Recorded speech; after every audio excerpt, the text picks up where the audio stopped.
Hello everyone, myself Swati Jayawant Kokate from Nagesh Karizgi Orchid School. Today I am going to teach you history lesson number 3, ruling the countryside.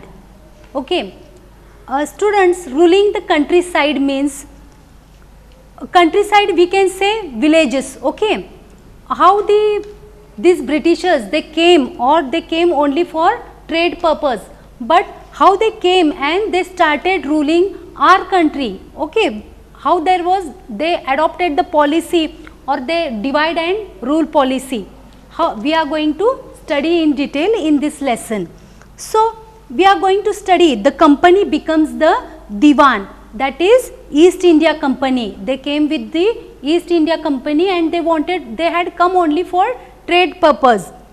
And how they became Diwan, they started collective revenue, taxes. Okay, so again we are going to see revenue for the company, how the revenue was collected for the East India Company. Then the need of improvement for agriculture, we are going to see why they wanted our agriculture to be improved, okay, to be developed. Was there any good motive behind it? We are going to see this in detail. Also, while doing this, improving the agriculture, or when they became Diwans, that is they got the right, okay, to collect taxes or the revenue for their East India Company. Then what was the problems they faced? Okay, then when they faced these problems, what was the new system again devised, or the new system which was adopted, fine, to just means to solve out the previous problems. Then we are going to see the Munro system. What do you mean by Munro system? We are going to see then crops for Europe, okay, which crops were cultivated in India to be exported to Europe. Why was the demand for Indian indigo? What is indigo? Why was the demand? What is indigo? It is a crop. Okay, I am going to tell you in detail. Why was the demand increasing for this indigo, Indian indigo? Why was it exported in a large quantity? Then British turns to India. Why Britain turns to India? Also we are going to say how was indigo cultivated, the problems with niche cultivation, then indigo on the land of riots. Also we are going to see what is Blue Rebellion and what happened after that. Fine. So in the first, ruling the countryside, okay, let me explain you once again this name of the lesson. Ruling the countryside means we have seen the peasants, okay, the peasants, the farmers, agriculture side means countryside means the villagers, people, okay, how they started ruling there also. So in this picture we can see this person Robert, this is Robert Clive, and he is accepting the Diwani of Bengal, Bihar and Orissa from Mughal rulers in 1765. See, you can see here in 1765 this Robert Clive, he is accepting the Diwani. So here they have lost and their power, and they are giving their rights. These people were collecting the revenue from the peasants, from the merchants, or from any business or any trade which was going in the country. But now the right of collecting taxes, revenues, okay, are given to these Britishers. See, and of which area they are giving? Of Bengal, complete Bengal, Bihar and Orissa. So this is somewhat, this picture we have got, and here these some people are Mughal peoples, and here these are the Britishers, and they are getting this right. So the company becomes the Diwan. Clear? Now is it clear? Diwan means they are getting these Britishers, they are getting the right of collecting revenue taxes. Okay, that those people are called Diwans or the Diwani right. Okay. On 12th August 1765, the Mughal emperor appointed the East India Company as the Diwan of Bengal, as we have seen in the picture above. The actual event most probably took place in Robert Clive's tent with a few Englishmen, that is Britishers, and Indians as witness. So, when some things were going on, as a witness, some people were there, that in front of them these things have happened, they have signed and given the right. But in the painting above, the event is shown as a majestic occasion taking place in a grand setting. Okay. So, the painter was commissioned by Clive to record the memories event in Clive's life.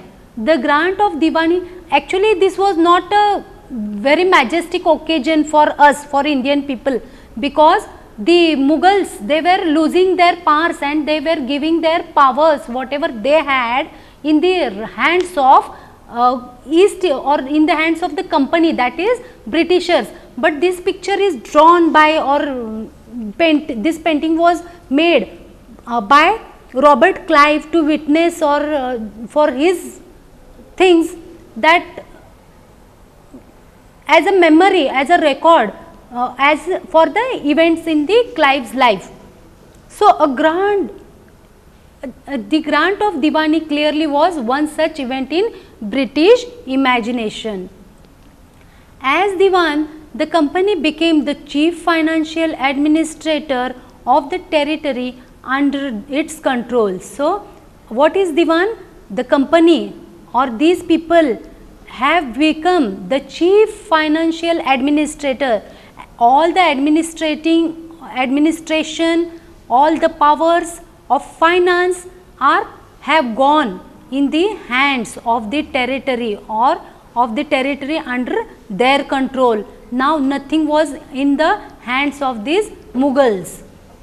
Now, it had to think of administering the land and organizing its revenue resources. So, now they are going to administer the land, means the agriculture, also the revenue resources and everything as a whole.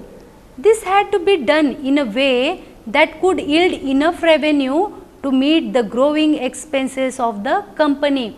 Fine. Now, see, the Britishers have arrived for only for trade, but they established the East India Company in India. Now, when the East India Company or this company is growing, okay, then to meet the expenses, they require machines, all the facilities, road facilities, train facilities, everything they require now, isn't it? Or the raw material, everything a company, whatever they require, water supply and machineries, new techniques, workers, isn't it? To pay those people, whatever growing expenses was required to meet the revenue, they wanted to collect the yield from the revenue of these people itself.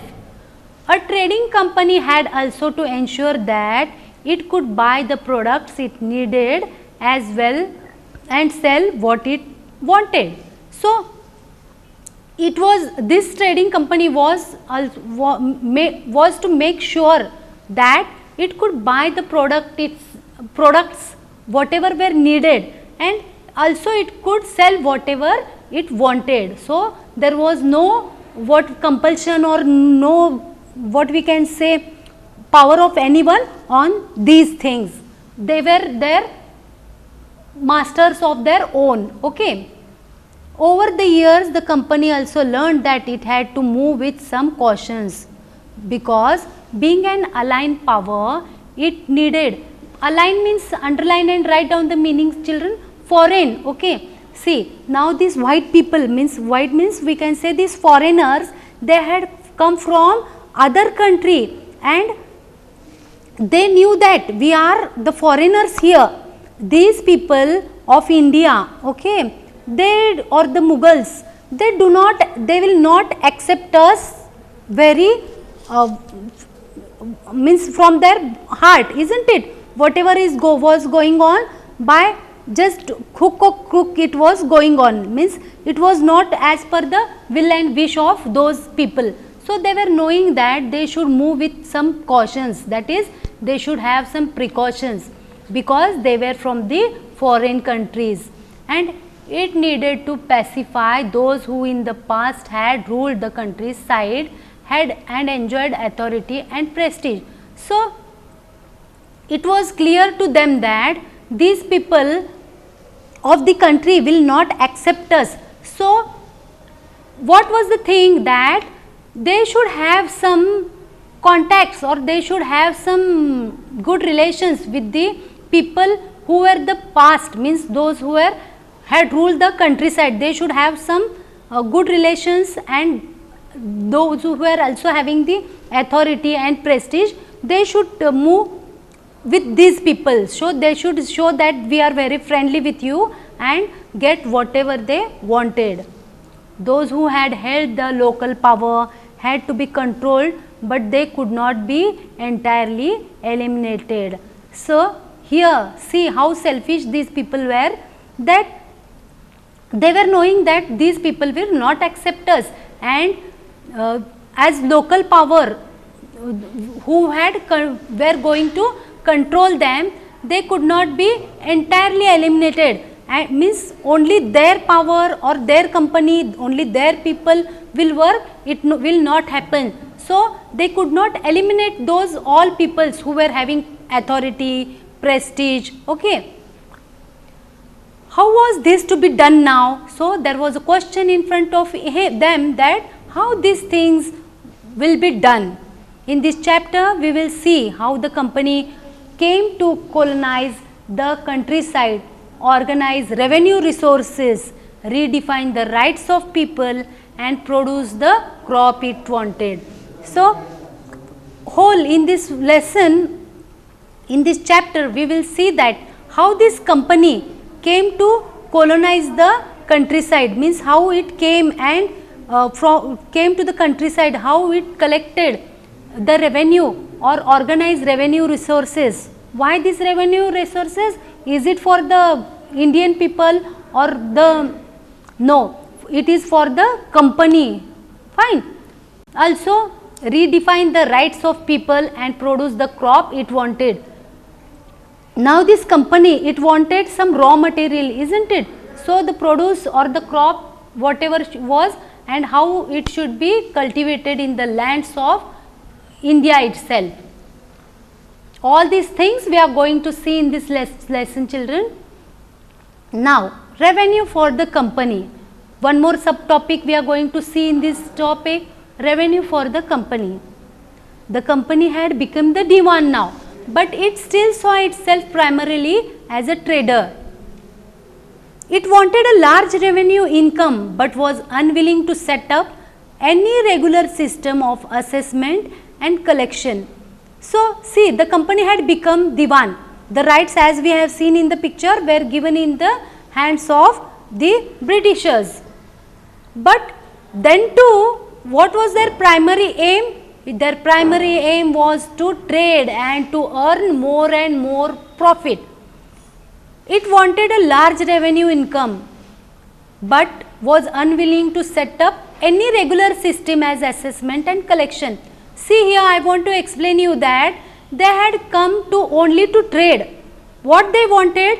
To earn more and more profit and to return back to their country. As long as time they get profit from here, they wanted to live and settle, not to settle here, earn more and more and more and more profit and just fly away to their country. When everything finishes here, they would drop down us as well in our condition, and they wanted to return to their country.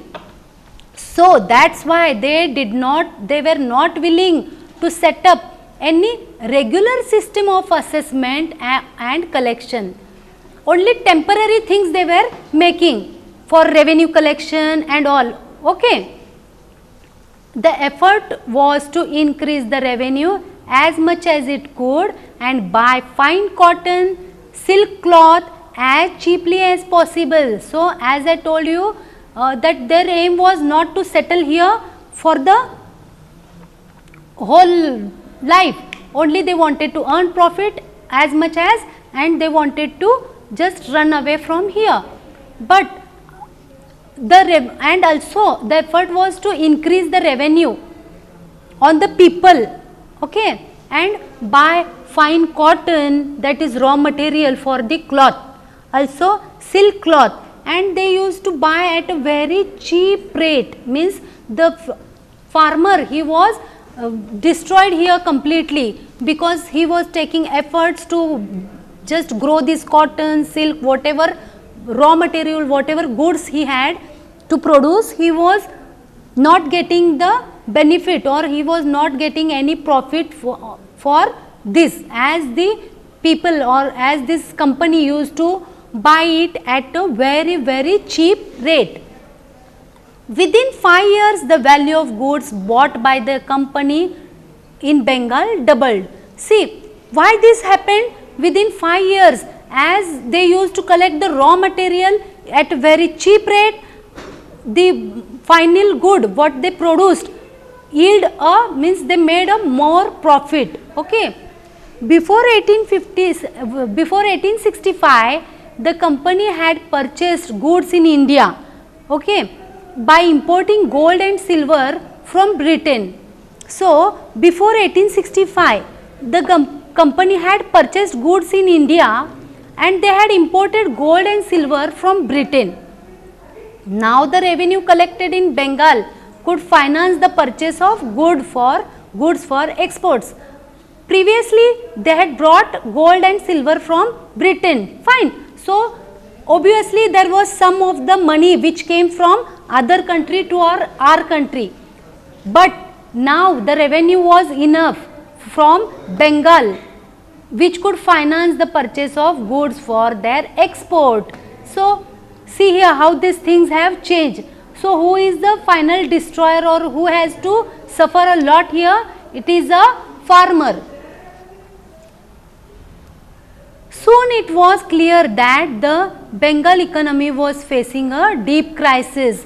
So, the money of the Bengal, means the people, the economy has fallen or was facing a very deep crisis, children.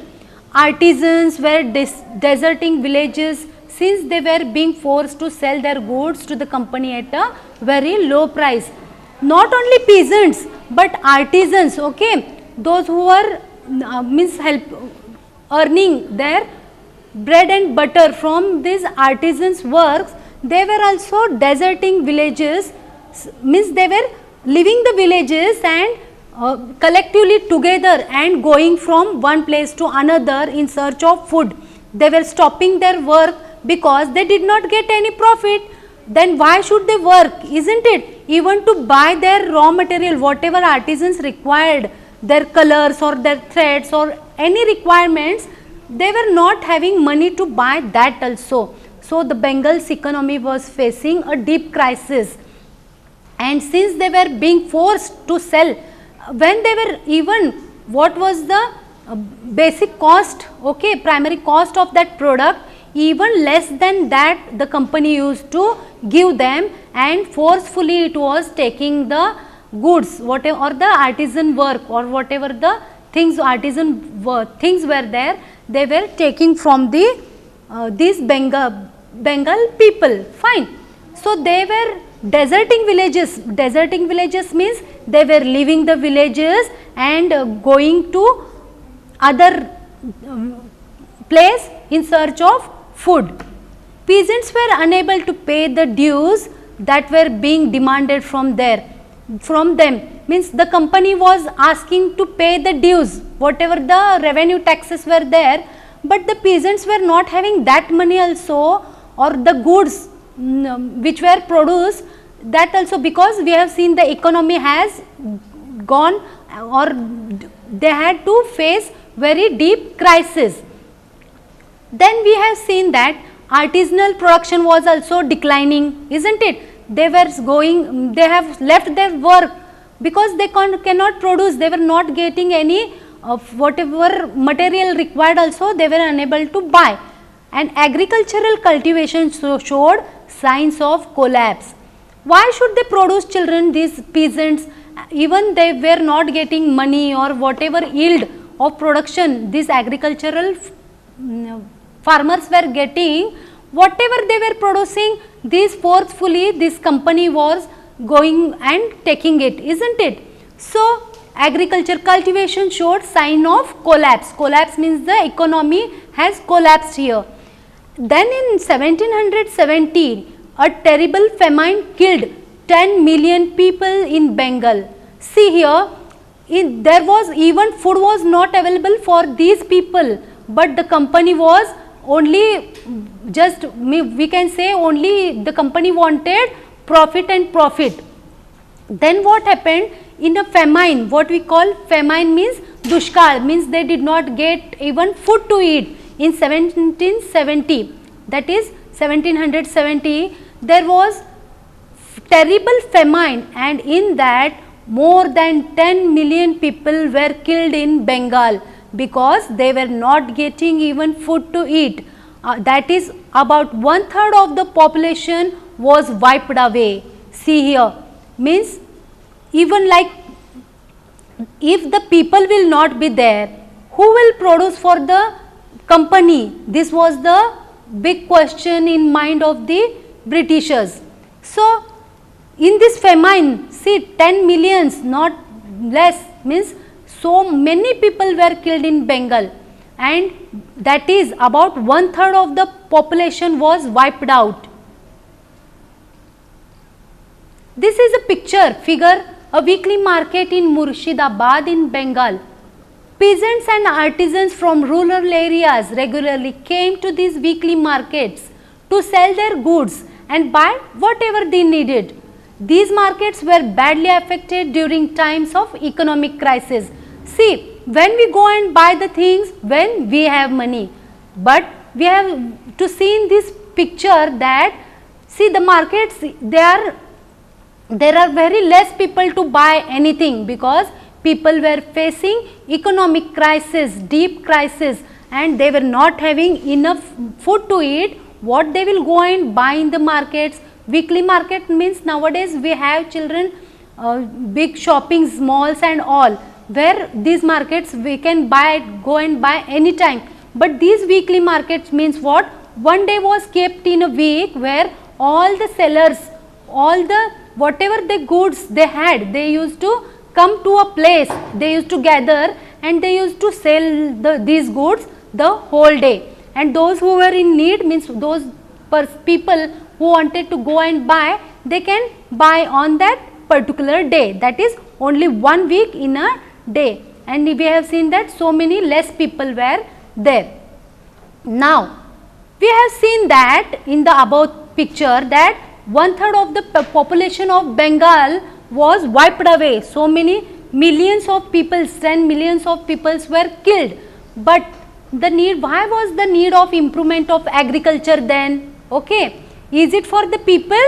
No, because this company wanted to earn profit, it wanted material, isn't it? And from where this material was going to come? It was going to come from the improvement of agriculture, that is the peasants or that is the farmers. Now see this person in the picture, he is Charles Cornwallis. Who is he? Charles Cornwallis.